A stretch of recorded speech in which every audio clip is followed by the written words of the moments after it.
Hello guys, ako ang magluluto ng isaw at dugo.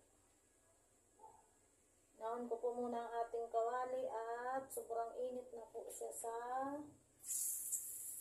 uling.